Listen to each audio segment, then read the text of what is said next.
Hey guys, for our nonfiction reading this week, we are going to start a new Jacob's Ladder on the exploration of space, which will connect nicely with a lot of the learning you'll be doing in science in the coming weeks as well. Because you don't have a paper copy of this, I am going to read it with you, and when you open up this Google slide and work through it, you'll find a copy of the text that will be on there each day for you to refer back to. So here we go.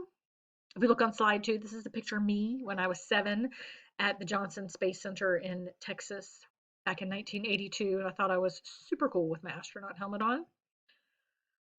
As we read today, boys and girls, I'm going to read it with you, and then we'll stop and discuss and talk about how to take notes on this document since it's electronic, okay? So here we go. The exploration of space gives scientists the opportunity to learn about the sun, stars, and planets. Some space exploration involves scientists called astronauts traveling into space. Astronauts use spacecraft, such as space shuttles, to travel beyond the Earth's atmosphere into outer space, which begins about 60 miles above sea level. While in outer space, astronauts explore their surroundings with various tools, such as safety tethering systems to keep their spacesuits attached to the spacecraft, and small tethers that attach their tools to their spacesuits. Astronauts might also wear a SAFER, or simplified aid for EVA rescue. EVA stands for extravehicular activity, another term for a spacewalk. A SAFER is like a backpack that uses small jet thrusters to allow an astronaut to move in space. Other space exploration does not require astronauts, but instead uses specific spacecraft with robots or other mechanical devices, such as satellites, to gather information. All right, there was a lot in there, so we're going to go back and we're going to unpack this first paragraph. The first thing that I want to look at is right here where it talks to us about that outer space begins 60 miles above sea level. So as we know from our signpost, this is a number and stat. And so I'm going to highlight it there and then make a comment over here just to remind myself this is a number and stat, outer space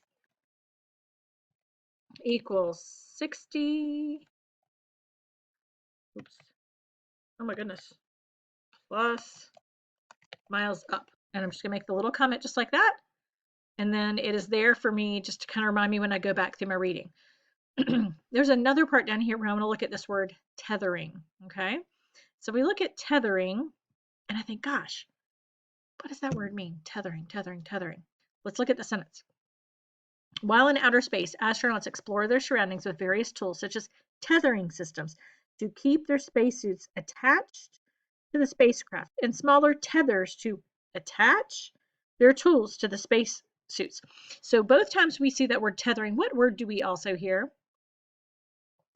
Exactly, attach, right? Tethers attach things to each other, right? So if you're going out on a walk with your dog, your leash is like a tether. It attaches your dog to your hand so that they can't get away, so your dog can't get away. So let's think about that now. Astronauts explore their surroundings with various tools, such as safety tethering systems to keep their spacesuits attached to the spacecraft. That's important, right? What if they floated away? And smaller tethers to attach their tools to their spaceships, right? Their spacesuits. Because think about it, in space, there's no gravity. They put down the hammer, and it floats off to Mars, right? Astronauts might wear a SAFER, simplified aid for EVA rescue. And they talked to us that EVA is extravehicular activity, which is another term for spacewalk. So here we have a clue within a clue within a clue, right? The astronauts might wear a backpack-like outfit. See, it links all the way down here. Astronauts might also wear a SAFER or simplified aid for EVA rescue. EVA stands for extravehicular activity, or another term for spacewalk. A SAFER is like a backpack. So this is a backpack to help you with a spacewalk, right? So if we think about it like this, it's a backpack that's used for a spacewalk. So you kind of have to read through all those parts to connect those dots, right? To connect those two things together. Has jet thrusters. Can anybody make a picture of that in your head? Like a special backpack, not one you carry to school, but a special backpack, and it has like jet thrusters on the back, like little bitty rockets. Pretty cool, right? All right, we're going to move on to slide 4 and see what we have here. In order for spacecraft, manned or unmanned, to travel into outer space, they must first overcome the pull of Earth's gravity, right? So I'm looking at this list here and I'm like, first. Okay, I like to highlight those ordinal words there because it just reminds my brain that's the first thing I got to do. They got to get out of Earth's gravity. The heavier an object, the more power is required to break the Earth's gravitational pull. Think about it. If you're going to pick up a brick or a feather, right, which one takes more force to pick it up off of Earth's gravity? The brick, right? Because it's heavier. As you can imagine, it takes tremendous amount of power to launch a space shuttle. These large spacecraft require booster rockets full of fuel to launch them. The boosters burn the fuel that gives off gas bursts that push the spacecraft into the air. The spacecraft eventually reaches a height where the Earth's gravitational pull no longer affects it. Once it passes this point, the shuttle only needs to fire rockets to increase its speed or change directions. Pretty cool, right? So once it gets 60 miles up or further out to that outer space, out of the gravitational pull, then it can just needs a little bit, doesn't need all that big force anymore, even though it's a giant rocket ship. All right, let's look over on slide 5 now. When a spacecraft is ready to return to Earth, it must first slow down. Once it re-enters the atmosphere, it slows considerably and begins falling towards Earth. The spacecraft deploys or puts into action. So here we have this, a positive here. It deploys or puts into action. So they're telling us what it means. Parachutes that further slow down its descent, right? D means what? Down. You're so smart. Spacecraft, like space shuttles, land on runways just like airplanes. Some of the earlier U.S. spacecraft splashed down in the ocean where astronauts were picked up by boats. So let's look back at this word deploys a little bit more. So it tells you right here, deploy or to put into action. Another time you might often hear the word deploy on the news if they talk about in military terms. Sometimes different units have been deployed, which means that they have been sent into action to go to a place. So if there's a big problem somewhere in the world, then the military might deploy the army or some group of the military personnel to go to there to help with the problem. So they're deploying them, they're putting them into action. That's the most common way you're going to hear the word deploy used day to day. All right, let's go look on slide 6. In October, Mascara has a typo here when she was typing it in for you. Sorry about that. In October 4th, 1957, the Soviet Union launched Sputnik, a satellite that orbited Earth. What does orbit mean? Who remembers? Right? Go around, right? That orbited Earth, and space exploration officially began.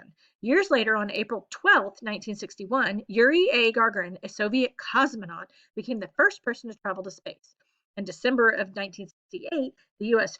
took first trip to the moon in a spacecraft Apollo 8, orbiting the moon 10 times before returning to Earth. Less than a year later, the American astronaut Neil Armstrong became the first person to walk on the moon on July 20th, 1969. As Armstrong placed the American flag on the moon, he said, "That's one small step for a man, one giant leap for mankind." All right, lots of numbers and stats here because what do we have that are numbers and stats on this? Dates, right? So these are all here together, so we're just going to look back over these. In October 4th, 1957, the Soviet Union launched Sputnik, right? It was a satellite. What did it do? Orbited Earth, right? And that started space exploration. That was like the kickoff point, right? Years later, April 12th, 1961, so 3.5 years later, Yuri Gagarin, a Soviet cosmonaut is the Russian word for astronaut, became the first person to travel into space. Then, December 1968, so now we're another 7 years later, the U.S. took the first man to the moon on the spacecraft Apollo 8, right? And it went around Earth 10 times. Then less than a year after that, July 20th, 1969, Neil Armstrong walked on the moon. So if we look here from 1969, 1957, right, we have just under 12 years that they went from sending a satellite up to having a man on the moon. Pretty impressive, right? Very cool. All right, let's look at our next slide here. Since the historic moon landing, astronauts have continued to explore space by traveling there and by studying the data collected by satellites and other unmanned spacecraft. Through space exploration, astronauts and scientists have learned to continue to learn as much about the universe beyond Earth. All right, so let's look at this word. It's a historic moon landing. So why was this moon landing historic, right? I went to Food Line yesterday, wasn't historic. So what about the moon landing makes it historic? What word does historic sound like? Look at that word there. History, right? That's part of history. It was an important event. Me going to Food Line yesterday, not historic. It's not going to be part of recorded history unless something really crazy happened. But the historic moon landing, that's historic. It's a part of our history. We're still talking about it today, many, many, many years later. Okay? All right, so we're going to go back through and we're going to reread this straight through this time. Just really help capture it in our brains. And then tomorrow we're going to dig deep and start answering some questions. The exploration of space gives scientists the opportunity to learn about the sun, stars, and planets. Some exploration involves scientists called astronauts traveling into space. Astronauts use spacecraft such as space shuttles to travel beyond the Earth's atmosphere into outer space, which begins about 60 miles above sea level. While the outer space astronauts explore their surroundings with various tools, such as safety tethering systems to keep their spacesuits attached to the spacecraft and smaller tethers to attach their tools to their spacesuits, astronauts might also wear a safer or simplified aid for EVA rescue. EVA stands for extravehicular activity, another term for spacewalk. A safer is like a backpack that uses small jet thrusters to allow an astronaut to move into space. Other space exploration does not require astronauts, but instead uses spacecraft with robots and other mechanical devices such as satellites to gather information. In order for spacecraft, manned or unmanned, to travel into outer space, they must first overcome the pull of Earth's gravity. The heavier an object, the more power is required to break the Earth's gravitational pull. As you can imagine, it takes a tremendous amount of power to launch a space shuttle. These large spacecraft require booster rockets full of fuel to launch them. The boosters burn the fuel that gives off gas bursts that push the spacecraft into the air. The spacecraft eventually reaches a height where the Earth's gravitational pull no longer affects it. Once it passes this point, the space shuttle only needs to fire rockets to increase its speed or to change directions. When a spacecraft is ready to return to Earth, it must first slow down. Once it re-enters the atmosphere, it slows down considerably and begins falling towards Earth. The spacecraft deploys or puts into action parachutes that further slow down its descent. Spacecraft like space shuttles land on runways, just like airplanes. Some of the earlier U.S. spacecraft splashed down into the ocean where astronauts were picked up by boats. On October 4th, 1957, the Soviet Union launched Sputnik, a satellite that orbited Earth, and space exploration officially began. Years later, on April 12, 1961, Yuri Gagarin, a Soviet cosmonaut, became the first person to travel into space. On December 1968, the U.S. took their first trip to the moon in the spacecraft Apollo 8, orbiting the moon 10 times before returning to Earth. Less than a year later, the American astronaut Neil Armstrong became the first person to walk on the moon on July 20th, 1969. As Armstrong placed the American flag on the moon, he said, "That's one small step for man, one giant leap for mankind." Since the historic moon landing, astronauts have continued to explore space by traveling there and by studying the data collected by satellites and other unmanned spacecraft. Through the space exploration, astronauts and scientists have learned to continue to learn much about the universe beyond Earth. Now, here's your job, boys and girls. You're going to go in to look at your passage, the slides that you have for slides 3 through 7, and I want you to make notes on the slides that you have. That's what I'm going to be looking for today when I go back to see if you have done your work, is I'm going to look to see the notes that you've made. What things have you noted?